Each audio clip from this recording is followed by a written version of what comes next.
I hope you guys are enjoying yourselves. Thanks for coming. I've never done this before, but I get asked a lot about my flips. I've flipped well over 100 houses at this point, and I've done the good, the bad, the ugly.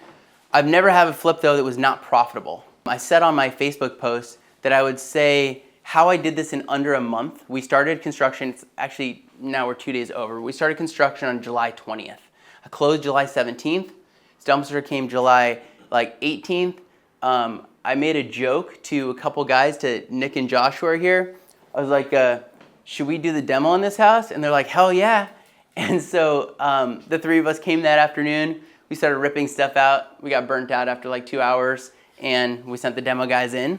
If anybody's done that work, you know it's hard. And then construction started right after that. I'll talk a little bit about how we got that fast. I also want to talk a little bit about how I funded this property. Has everybody here had the thought in their mind of they would love to flip a home, they'd love to buy an investment property, but they don't have enough cash? Just like, if you know, it's something, whether maybe you have the cash now, but at some point in your career, at some point in your time, you're like, I don't have the cash. And I think that that's like one of the biggest things about investing is you have this belief that you need the cash.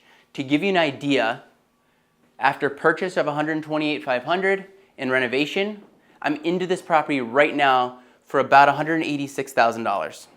I will still have to pay commissions and closing costs on the back end. I expect to be all in between 205 range. I would say around 205, including commissions, closing costs, holding costs, taxes, the whole nine, 205. It's getting listed on the market for $279,900 today.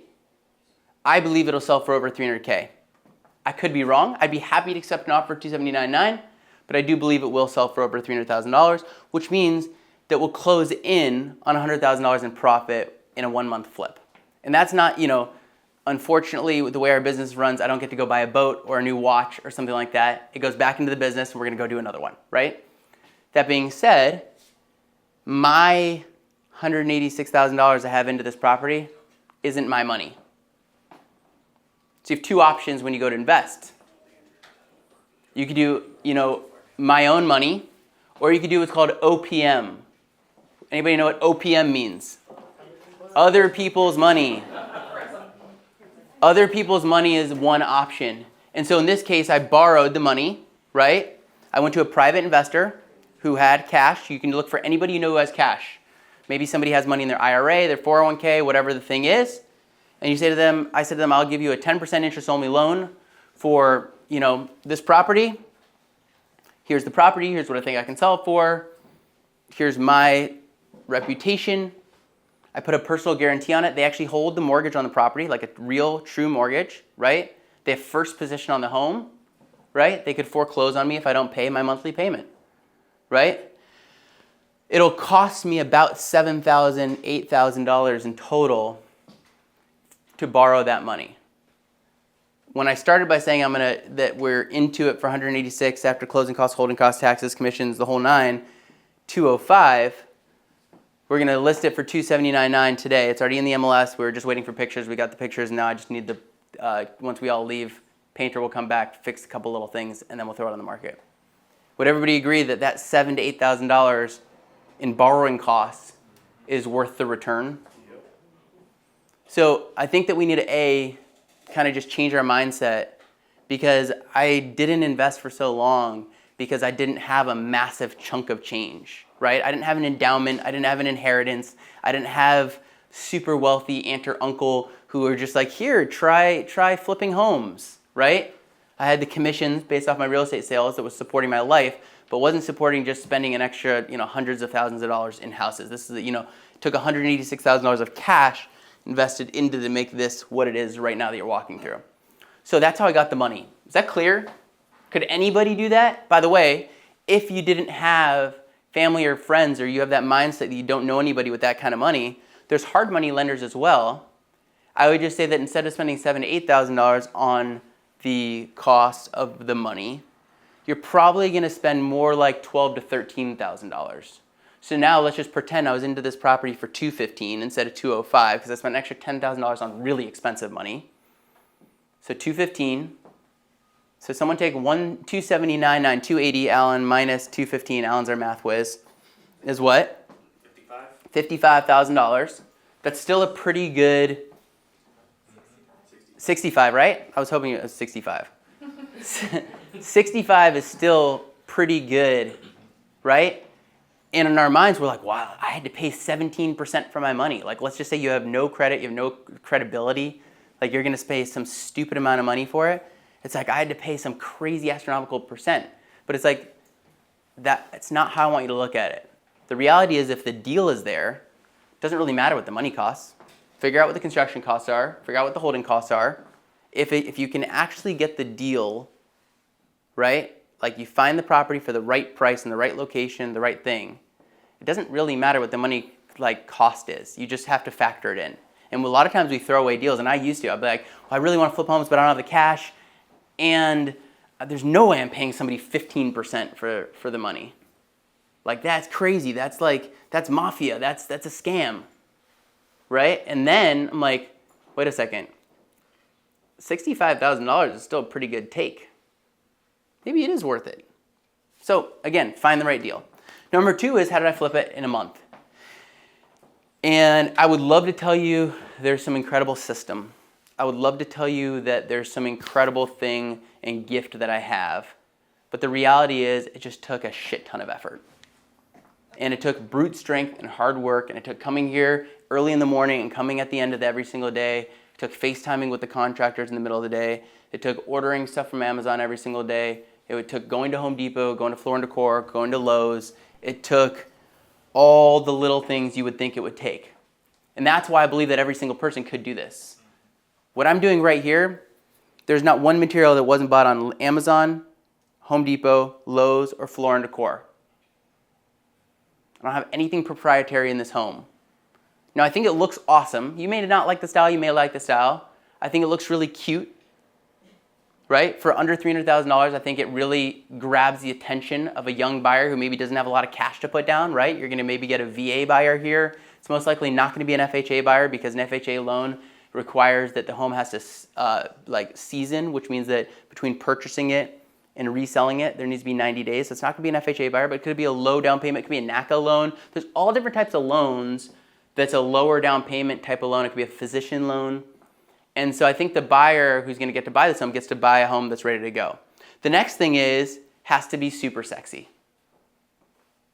And I know that sounds like a joke, but if you're on my team, people on my team here would shake their heads. How often do I say it? It has to be really sexy. I want it to pop, right? I want it to look like Sharon and I would want to live here.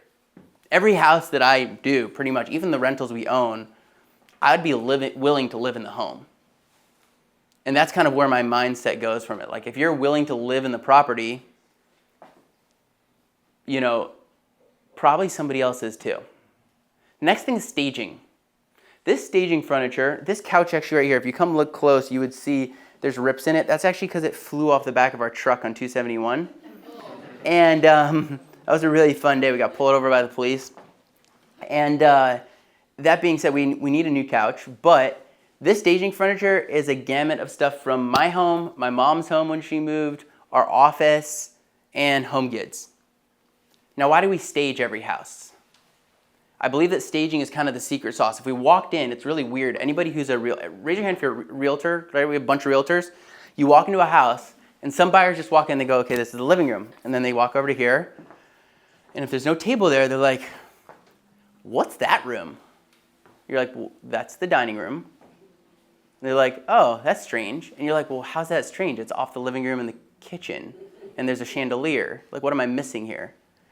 And they're like, they just don't get it. Staging allows a buyer to understand a space. This actually felt like a small living room, I feel like, until we staged it. And also, by the way, I put the couch here. Originally, we put the couch against that wall. I think it would make more sense to rearrange this space.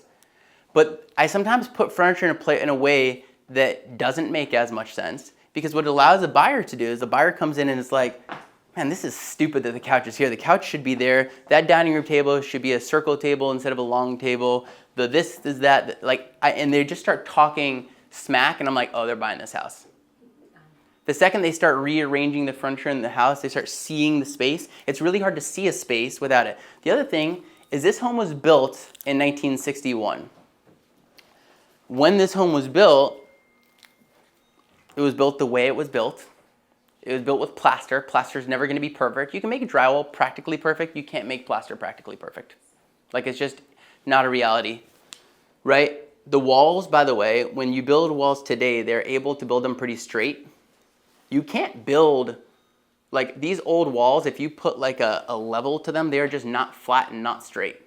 And so if there wasn't furniture, what would happen is you'd walk in and everybody could find something. If you just look around, you can find something that's a little bit off, right? And that's okay. I'm not trying to hide it, but I want the buyer to see the perspective of the entire home, not just look at the fine little things. So staging can really, really help with that. Paint colors can really help with that. Cool. I'm going to open up the floor for a second. Does anybody have a question, like a concern, a thought, an idea? Morning. Good morning, Kobe. Oh, shout out to this guy. This is Tremaine. So How you all doing?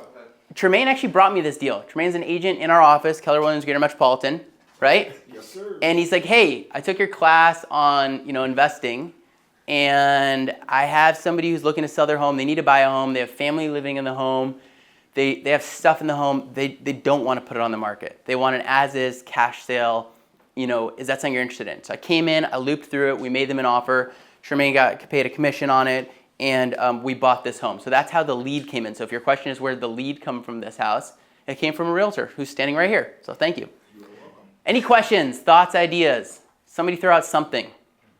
When you're getting started, how do you even begin to estimate what your renovation costs will be realistically? That's a great question. I mean, part of it can be quotes, right? So like you can start bringing quotes in. Like when you're in contract for the home, one thing I would suggest is just say to them, hey, I'm gonna need to come through the home a couple of times between now and when we close, just to get, estimates and quotes. And, you need a roof on the home. Okay, let's go get 3 quotes. What's really weird about roof quotes is like one's $13,000, one's $6,000, one's $5,000. You're like, well, what material are you using? Oh, they're all using the same material.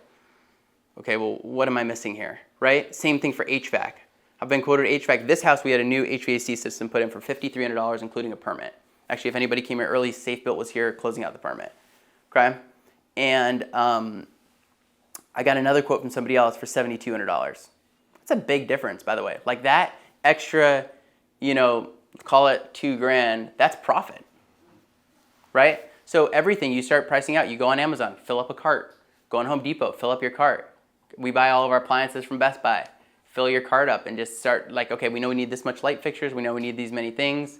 And you can kind of guesstimate. I can tell you that like on average, we would see that in a home that's like, including a basement, 2,000 square feet. So like, let's say somewhere between like 15 and 1,700 square feet plus a basement, we're finding that we're construction in about 50. And do you need some of that information to get a hard money lender to? Sometimes you just need a scope of work. Sometimes if you're going to borrow construction money from your hard money lender, then a lot of times you're going to need a scope of work with some pricing. But yeah, I mean, you can ask contractors and they'll let you do it to yourself also. But like, you have an idea of like what painting the house is going to be. And you kind of, rely on people that have done it before. And are you paying your contractors at the end? Like, are they willing to do that and get paid out? No. Yeah. No, unfortunately. I mean, we do have holdbacks. So like what we'll do is, let's say the painter's painting, the inside and the outside of the house is $5,000 in labor, let's pretend, right? We'll hold back $1,500 so that they actually come and show up at the very end and do the last stuff. But unfortunately, no, I haven't found, unless you're gonna give them a profit at the end of the deal, you can't not pay them until the end. Anybody wonder how I find the contractors? Sure. How do you find it? Home Depot. Go to Home Depot between 6 a.m. and 9 a.m. any day of the week and just start walking around the aisles and finding people that look like they're wearing, by the way, don't find somebody with clean clothing, right? Find somebody who's got, paint, mud, dirt, crap all over them. Find somebody who has a pencil in their ear. Find somebody who has a tape measure on that looks like it's been worn. Find, just, hey, what do you do? What are you working on? Oh, show me your work. Hey, you ever looking for additional work? You ever take extra work? Literally, that's how every single person in our world has come in. What else? What other questions do we have? How do you determine what flips you're going to take on versus not take on? And does it come down to money or condition? Or Yeah, that's a great question. Anybody heard the concept of like, pay yourself first, right? Or like profit first. And so in that way, I look at it like I want to make a $50,000 profit. Why $50,000? It's because if you mess up real bad, probably still going to end up at $25,000 to $30,000 in profit. If you do really well, you could end up like, it's probably going to have like a 25 swing either way sometimes. Hopefully you end up at where you end up. Let's say if a $25,000 swing the wrong way, everybody here would probably be pretty okay with $25,000, right? If you have a $25,000 swing to the upside, now you made $75,000. So I really want to factor in my profit first. So when I'm looking at a deal, I go, okay, what's the end sale price? On this one, it's like, okay, let's say the end sale price is $279.9, right? Now when I factor in $50,000, right? Now I want to factor in $50,000 of construction. Now maybe that's what I can pay for the home. And you want to add in closing costs, holding costs, taxes, commissions, the whole nine. And yes, I guess after the NAR thing, like if anybody here has a buyer, we will pay a commission, of course. What else? Any other questions? Anything can be asked. I don't care. How do you calculate your ARV? Does everybody here know what ARV is? After renovated value? It's a great question. We're just looking at the MLS, right? You just look at comparative homes sold within the past 6 months. We're looking at size. We're looking at condition. We're looking at on the market, contingent, or pending, and the closed. Really closed is where I hold the biggest line. And based off the market today, I really want it to be within the last 180 days. So really, I used to be willing to go out like a year. Now it's really like I really want it to be in the last couple months. Does that answer? What else? Anything? Well, typically I use my own money for my flips, Mm-hmm. but I refinanced a couple of properties during the pandemic, so I was able to pull out some cheap money on Mm-hmm. a couple of properties that I have for maybe 10 years or so now. Mm-hmm. Do you veer more so to other people's money just from a tax perspective when the money drops? No, we use our own money too. I just wanted to tell you about this specific house. So like in this specific house, we use somebody else's money. We used our own money for years on the properties. Like really, we would make our money from the social team, right? And we would not, do anything stupid with it. We'd put it into an account and we'd go invest with that money. And so that's how we would buy and flip. Over time we had a small line of credit offered to us, so you can use a line of credit. If anybody has a HELOC, that might be a good place to start, right? Which is a home equity line of credit on your home. There's a lot of different ways to go get the money, and you're always assessing like what's the best thing to do with the opportunity I have. So is it my money? Is it somebody else's money? All are good. What I've found over time is if I can borrow money at around 9 to 10%, I can typically take my own money and buy either a rental property, do a hard money loan myself, do an owner finance type of deal, and create a larger return where I'm closer to 16 to 17%. So if I can make more money on my money than borrowing money, it makes sense to borrow money on my flips and use my money towards longer term investments to create cash flow. Is that somewhat of an answer? Yeah. Okay. Anything else? Okay. Keep going. Yeah, one last one. With like if you're just starting out, would Yeah. you recommend doing a flip first, get that extra cash before you do rentals? Yeah, like I like rentals. Here's what I'd say first. Anybody who's interested in starting investing, if you have any sort of credit card debt, you're not allowed to invest. If you have any sort of credit card debt, you're not allowed to invest. Cheapest credit card debt right now is like 22.5% APR. Each month you have interest. That interest goes on top of whatever the chunk you owe. The chunk you owe then accumulates and it snowballs. And so most people want to go buy a rental. An awesome rental will yield you a 10% return on your money, but your credit card is charging you 22.5% plus it's gain each month. It's adding on interest. It's really close to like 30%. And so now you're just making negative 20% return if you bought a rental but you have credit card debt. So number one, wipe your credit card debt. So you got to go Dave Ramsey before you can go Rich Dad Poor Dad, right? So go like Dave Ramsey and wipe credit card debt, get really debt free, then go Rich Dad Poor Dad and go accumulate a ton of cash. And I think that rentals are awesome, and I think that they're part of the play, but I think that you need to find things that are going to create large chunks of cash. And those large chunks of cash can go, let's say we go sell this and we make, let's just pretend $75,000, okay? Now I take $25,000, I go put it as a down payment on, a rental property, put that to the side, now take the other 50 and now go invest into more property, into more of like this kind of stuff. So like to me, I think it's an and, it's not an or. So like I, flip homes, I buy rentals, I'll do owner finance deals, right? So we'll sell the homes to other investors. We obviously will list them. So I think you need to have a gamut of options for each property. Anything else? Cool. Loop around the house. If you have ideas, you have thoughts, if there's things you think don't look good, let me know. And, if you have questions, I'm around. But thank you guys. Appreciate you guys coming in.